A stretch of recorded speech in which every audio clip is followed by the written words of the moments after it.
15 million Americans consider themselves addicted, whether it be to alcohol, drugs, eating, gambling, or love. The cure most offered to those who suffer from this disease, or these diseases, includes programs like Alcoholics Anonymous. But according to Dr. Stanton Peele, addictions are not a disease, and 12-step programs can do more harm than good. Dr. Peele is here to explain this very controversial theory. Also with us is Dr. Ronald Pike, Medical Director of AdCare Hospital in Worcester, who disagrees with Dr. Peele. He believes Dr. Peele's message is harmful for those addicts who are trying to recover. And believe me, in a very short while, we'll open up our phones so that you can get involved in this discussion. Good morning to both of you. Good morning. Good morning. It is my understanding, and I believe the public's understanding, Dr. Peele, that the medical community believes that addiction is a disease. Well, Dr. Pike makes money from dealing with it as a disease, but one thing that... Aren't you making money from saying that it isn't? Oh, Lord willing, I hope I'll make some money, but not as much as the people that charge $12,000.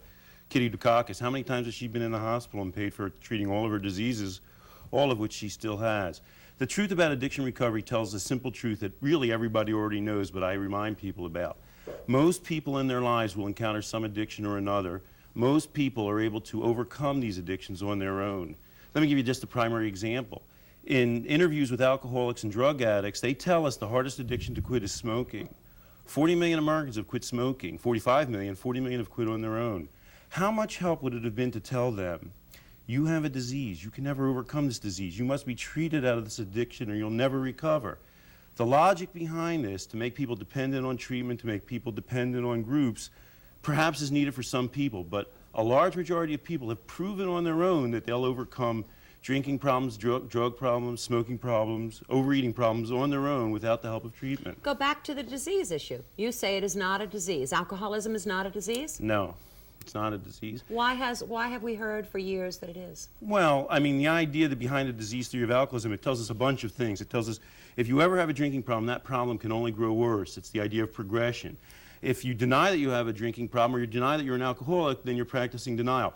If you think back to college, for those who spent time in the 60s in college, if you thought about the number of people who smoked a tremendous amount of marijuana, who drank to the point of blackout, the large majority of those people outgrew those problems when they became involved in family, they became involved in work, when they matured out. And what the truth about addiction and recovery is talking about is tapping into this fundamental truth that we all know and accelerating the natural processes which work the best. Incidentally, we're here in Boston. There was a man named George Vaillant, a famous psychiatrist. You've heard of George Vaillant, haven't you? He wrote a book called The Natural History of Alcoholism. He toted his own program at Cambridge Hospital. Then he revealed that he studied his own program and found that alcoholics were no more likely to recover from his program than on their own. And he ended his book by saying, what we need to do most is to understand the natural processes of recovery, those things that are an inherent part of our lives. And the truth about addiction and recovery is an attempt to extract those information from all the people who've quit addictions on their own and to lay out those steps so people can make use of them in their own lives. I want Dr. Pike to jump in here, but I would think that some out there would say, hold it a minute. Those folks who drank to excess in college, smoked marijuana, tried things and stopped, were not predisposed to disease. Dr. Pike, how do you feel about this? What happens is that I think there's a fine line that many scholars have been looking over the years that where the biogenetics come into this, the disease. World Health Organization many years ago, who probably has many members much smarter than I had decided that it was a disease. The AMA decided it was a disease. But the biogenetics is really important. 10 or 15 years ago, we probably would have said that, geez, maybe we should question this. But now the research is coming out quite fast where the biogenetics, what that means, we have done family studies. I mean, Goodwin and Gentleman Scandinavian studies have showed that it does run in families. And there is good proof with sibling investigations and adoptees. By the way, did you notice the study that was published in JAMA that claimed that they had found the genetic source for alcoholism last year? Yes, it did, and it's been disproved. But Disproved that's part within of science. 6 months. But that's part of science. I mean, but that it would be published in the JAMA and spread all over the United States shows how ready we are to say it's genetic. I couldn't do anything about it. See, the issue is that. You'll forgive me, but we do that. We do that with statistics on everything from breast cancer to colon cancer. Studies are conducted. Well, the main and question that I have is how helpful is it to tell somebody you're genetically predisposed to be any one of these problems? You see, What they do is they start out with this Well, little isn't pyramid. it helpful so that that person can perhaps watch how much they drink? Even in the case where people have parents who are alcoholics, being warned exclusively that you're bound to be an alcoholic if you ever drink is going to do more harm than good. Telling people they should be careful and be aware of that background is one thing.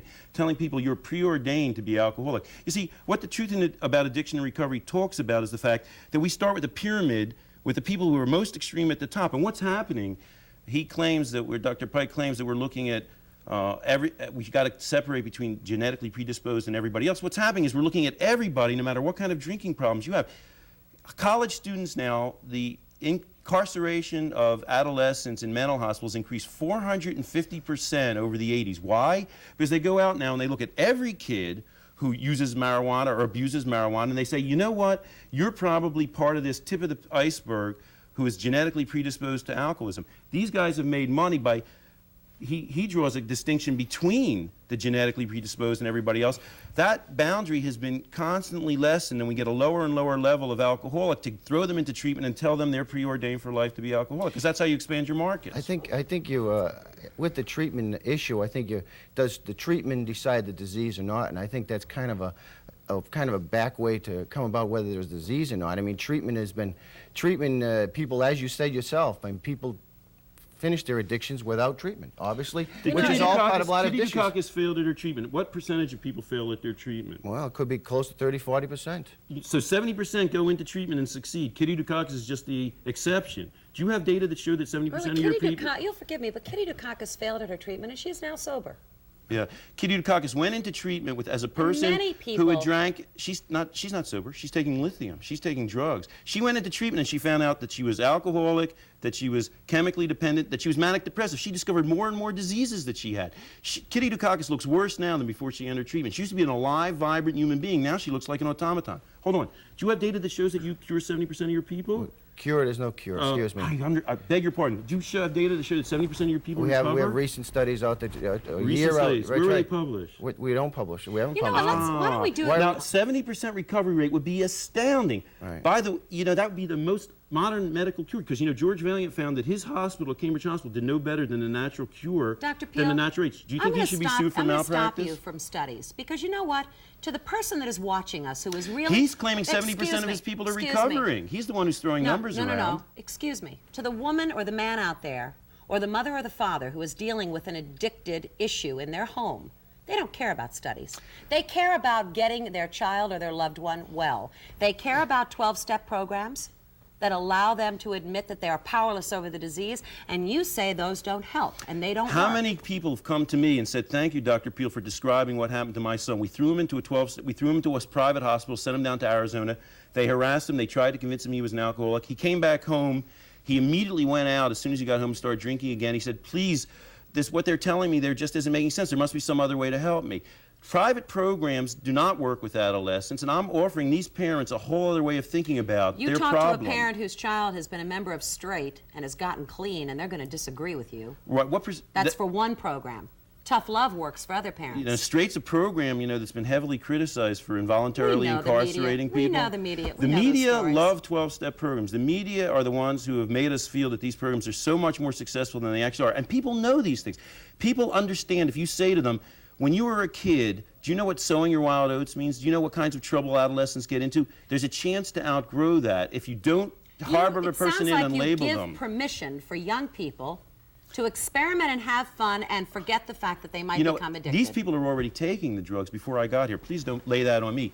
The question is, people and adolescents do a lot of aberrant things. The issue is, are they marked for life by that, or, as the truth about addiction and recovery states, do they have a chance to grow into normal people? How much good does it do to tell, what percentage of youth drink too much? The statistics are that over 50% of high school boys get drunk at least once every 2 weeks. What good is it going to do for us to, as much as we dislike that, what good is it going to do us and them to say, you've got a disease, you'll never be able to drink normally, you should never drink again if you're 17, if you live to 77 years old. Don't drink for 60 years. I think you're making a general statement. I don't think the treatment industry or anybody in addiction tells all those high school students that that you're all going to be alcoholic. We understand that adolescence is a time for experimentation. We understand you go through these levels. But what's important out there is that we make them realize that there is a time when there's a certain percentage of you that may go on to addictions. Have you An ever had an addictive lifestyle- adolescent in your hospital that you've said you're not really an alcoholic? Yes.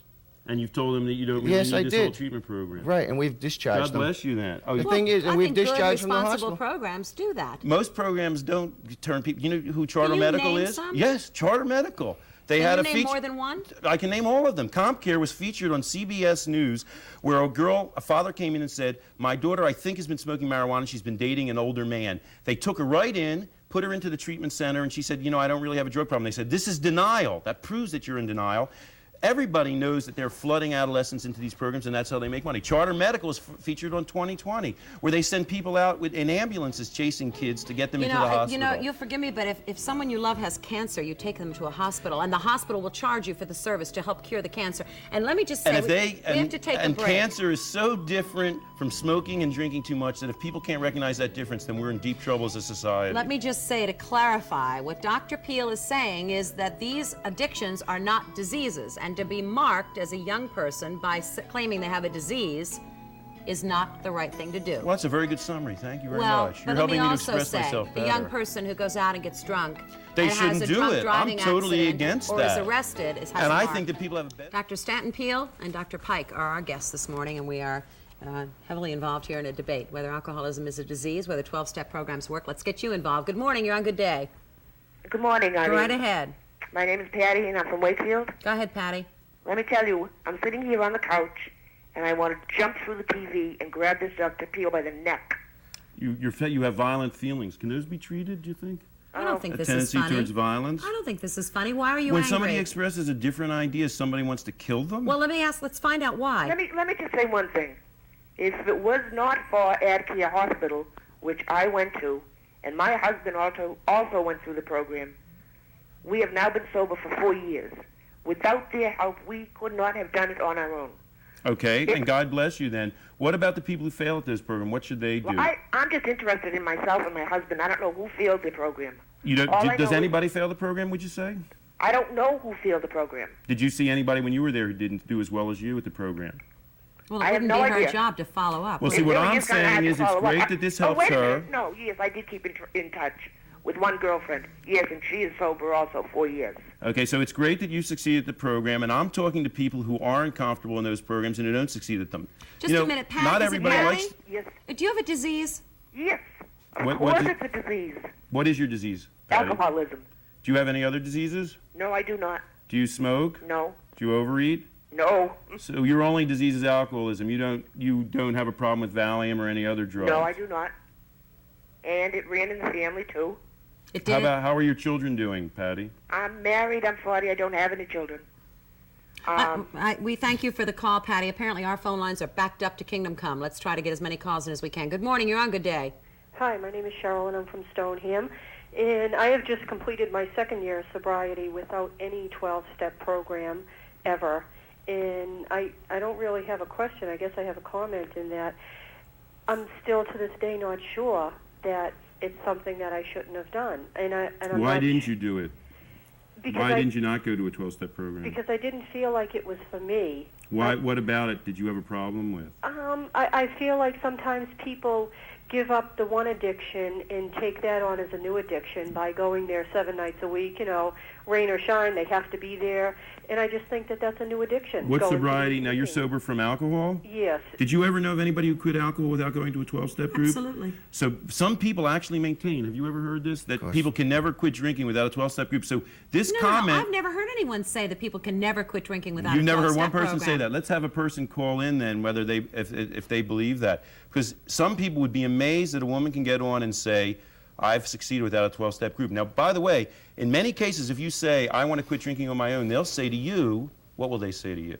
That you're in denial. You don't realize that you're an alcoholic and you can't do it on your own. God bless anyone who can stay sober on their own. A lot of people can't. Don't you fear for the generalities that you espouse that you I will fear hurt for people that do need 12 Who's step? going to take responsibility for Kitty Dukakis almost killing herself I think after it's going to a time hospital? to let Kitty off the hook here. But is anybody You know what? responsible for Can that? you name any other person? Is it because you're in Massachusetts? Drew that you- Barrymore is somebody who almost committed suicide after she almost attempted suicide after she entered treatment. The list is endless. Joan Kennedy, somebody else in Massachusetts. The list of failures is out there, and there's nobody responsible for them. But you well, forget, they should have gone but to you a forget 12-step all program. you forget all the positive notes. There are people that did go through treatment She's a and cute- did not commit suicide, became productive lives, put their businesses, put their finances back together, put their families back And together. that's great. And what we need is a much more, would you agree we need a much more versatile approach for all the people who either cannot get into these We programs do. And what would you and who suggest? fail at these? What I'm suggesting excuse is... me, Go ahead. let's put out the. We have the IOM report right now. It's telling us how different treatments that's necessary. Absolutely. The treatment industry need a has broader responded. approach. Correct. We have responded to that.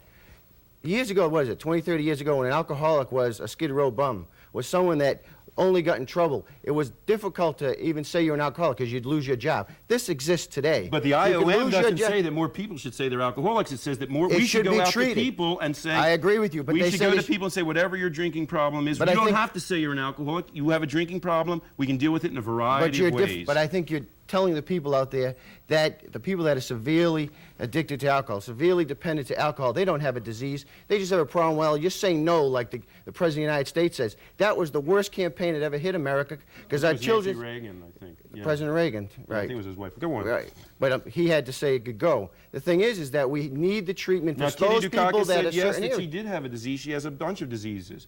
So just to declare that you have a disease isn't a solution by itself. We need a course not. broader I don't approach think to Kitty the... Dukakis would say that that's enough.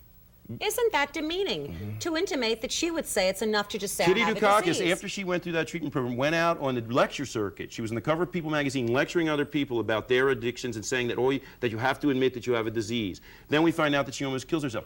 We have, in many cases, the blind leading the nearsighted. We take the worst examples of people and they say, I can't live through my life. I have to swear to one group or another. Why don't you all do it like me? I'm saying, in the truth about, let me be clear what I'm doing. The truth about addiction recovery speaks to the large majority of people who are not comfortable saying I have a lifetime disease, who will not succeed at a treatment program and who oughtn't to be in that kind of a program. And it says, here's a range of ways that people deal with these problems. Let me tune you into them so you can be aware of it. Isn't it amazing That But is you do not say there all are that some you people that say. may have a disease then. Yeah. I don't say that, I say some people are benefited by treatment, but But nobody... you did just say that. You said there's a certain majority that don't need that treatment, which we've already agreed to that. That's a You agree with mute that? subject. Of course there are people out there that may be able to stop and don't go back. For some reason they realize that something's going on with their bodies. We have colds. What do we do with colds? We stay home, we take care of ourselves, the cold goes away. They don't go to doctors. Well, this- they don't go. this- They stay home and they. You don't have any clue to what I realize. Uh-huh. And now I'm going to ask you about heroin. Smoking- You claim in your book Smoking is harder, as the That the smoking is Surgeon harder to General quit than heroin. said himself that smoking is an addiction exactly like crack and heroin addiction. More people who smoke are addicted to cigarettes than who smoke crack. Smoking and nicotine is the most addictive drug. Start there. That's true. Smoking is the most reinforcing and addictive substance we know about. Yet, 60% of people who've attended college who've ever smoked now have quit smoking. How do they do it? The Truth About Addiction Recovery says, how do people clarify their values If you and plug your integrate their book lives? one more time on this segment, you've plugged your book about 8 times. you You want- talk about treatment centers wanting to make money. Good morning. You're on Good Day. Hello? Yes, go right ahead. Yes, I'm 18 years old, and I got sober the first time I was 14, and my life was miserable, okay, and I had nothing from the inside, okay, and it took the people in AA and NA and a very thorough rehab to support me, because I wasn't strong enough from the inside to just say, okay, I'm done, because it is a disease, and it starts from the inside out. And the gentleman on the left is one of the most ignorant people I've heard in a long time about it. We're not all as perfect as you, and we're not all built up from the inside. Dr. Peele also says that saying that blaming a disease for a relapse or actions taken during the addiction, that if you call it a disease, that you're allowed then to blame the disease for any actions that you've taken. Now, you, caller, is that so bad? I believe it is. I am responsible for my own actions. My disease isn't. My disease is responsible. It's the disease of the feelings to me. Mm-hmm. And What about the biological explanation Dr. Pike was giving? Do you buy that?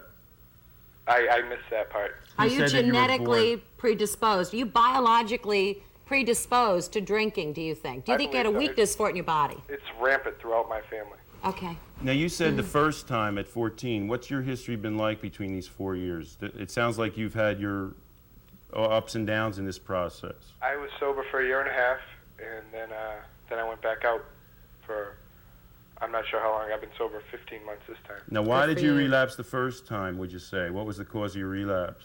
I was having a lot of problems in my life at home, and instead of choosing to deal with them, I chose to drink and do drugs. How are those problems at home going now? How is that working?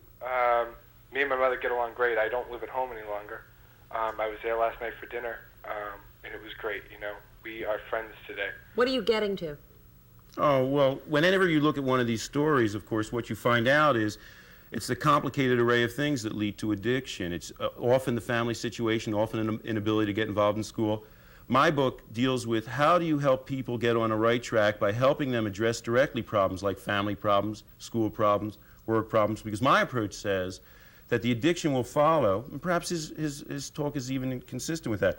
Once you're able to address your real life problems, then you find that you have less of a need to rely on the addiction. He said he turned to the addiction in response to family problems. What would We you often say find about the that's student case. who does very well all the way through the 9th grade? In the 10th grade, somebody offers them drugs, cocaine, a joint.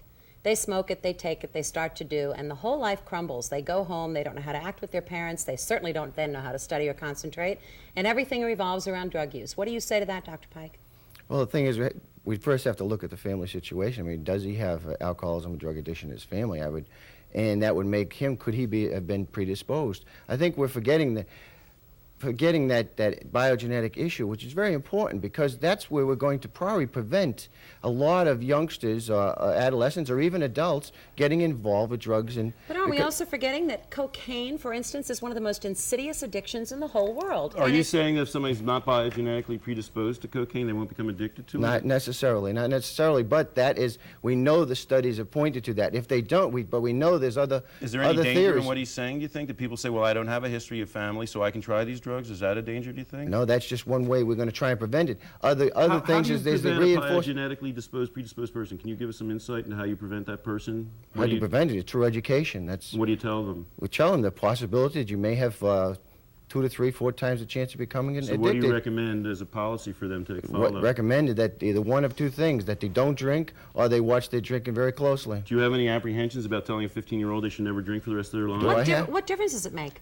What harm does that do to tell somebody that if they're predisposed? Because Why we're should- always telling why kids should- not to drink, and they never listen to us. Haven't you noticed that? How many We tell deaths- them all kinds How of many things. deaths on the road that we should have told children Yeah, that they don't amen. drink? Oh, Let's it's not take as though another we don't call. tell people they shouldn't drink enough in the U.S. today. They just don't listen. I think to it's us. very important that we don't tell people to drink. Matter of fact, I think there's That not we tell enough them out. not to drink, There's right. not enough out there to tell adults not to drink. That's one of the biggest reasons for accidents in our country. Right. And Trauma. we had prohibition once, and that just didn't seem to cut it. But So we're many not people We're not talking still saying do that. about prohibition. We're You're all telling over the people that our place here. main policy is to tell them they should not drink as an approach to dealing with alcoholism. That's going to doom to fail because we know most Americans drink. We have to give them something more substantial Oh, dear. that they can deal with in their lives. Excuse me, but I'm going to take a call. Good morning. You're on Good Day.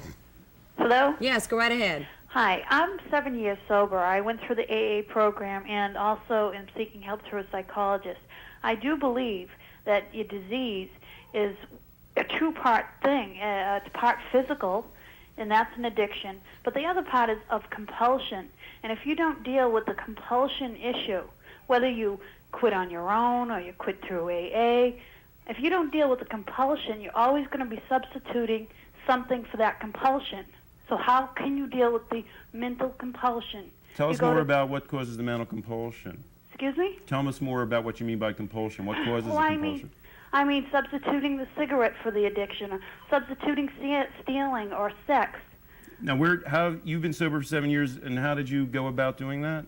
Well, I originally went to AA and did find that the AA program does ask you to live it 7 days a week and go there 7 days a week, or you will fail. And I Did don't. you have a problem with that? Well, I don't agree with that. However, I will not stand here today and tell you that I got sober on my own. I got sober with their support. How So do But they react? but the AA program didn't tell you, at the beginning they asked you to go 7 days a week so you could get familiar, find the correct groups that you want to go into. Yep. And at 7 years out, AA is still there to help you, and you still should be going to those groups, but nobody tells you to make it a so-called habit. Well, As let's Dr. ask her a Peele said. question. Can we Let's just- ask her a question. well, How did they react when you stopped going to the group? They always accept you no matter what wrong. They didn't have a problem with you. However, Have being you in the ever group? been to an AA meeting, Dr. Of course Peele? I've been to an AA You meeting. have. And what I've done, the Truth About Addiction and Recovery interviews many people who failed at 12-step groups. It's fine if somebody succeeds. It's fine if somebody succeeds and leaves. But what I talk about, what I interview, let's talk about what's in my book that can be We have helpful to done a people. lot of that. I'm going to ask Dr. Pike a question here. When this woman mentions, really. This is a book, and it tells about the You people are- who don't succeed you- at the 12-step yeah, group, we and it know. interviews people who've succeeded without it, and You're talks a about how first they for went me about in it. my 13 years on this show. You are definitely a first. Dr. Pike, would you agree Barbara that was on your show before. You've changed. Every rehab... I wrote Love and Addiction, remember? That's the book that helped you to Yeah. understand you were codependent. Now I'm telling you, you can get beyond that, This man. that definition. I'm going to ask Dr. Pike a question. This is still my show, Dr. Peele. All right. If you'd like to leave, you can. Dr. I'm Peele, enjoying myself. Dr. Pike, his name is. Dr. Pike, the prevention programs, the rehabs, would you not agree that they get involved in all the emotional issues that Yes, people they do. bring with them? And would you not also agree that AA and others, in saying you're powerless over this, it gives you a sense, a way to shed some of the guilt for the acting out you did while you were? Well, the thing is, I mean, the 12 steps is, if we all practice 12 steps, I personally believe, I think we'd probably have a better world. I mean, that sounds... Maybe every inferior. American should be in a 12-step group? No, we should practice them. I'm not saying be in a 12-step group. Practice the 12 steps where we look at ourselves and have a Personal more... inventory. Personal inventory. How come you Talk never about ask higher... any of the callers' questions? You always just tell that lady, like, well, the 12-step group's always there. What How come questions you're would always you... lecturing to people instead of Well, why would you ask me to asking ask her that she shouldn't... Why did you go to AA? When How do she's you already get your been seven information? You see, years, the 7 years problem sober, with you the asked 12 me that... But she quit AA. She doesn't get. She's not. She does sober not through quit AA. AA. She still goes back. You How do missed you- that point. She you, went... no. You said she could go back. See, She the did go problem back. with Dr. 12-step groups Peele, is She they did go don't back. go. I have to tell you that My this book is is over. asking people questions. I'm We'll going be out back. and not afraid Thank to you, ask people callers. different questions. Thank you, Dr. Pike, very much. We'll be back. Don't go away. More of a good day.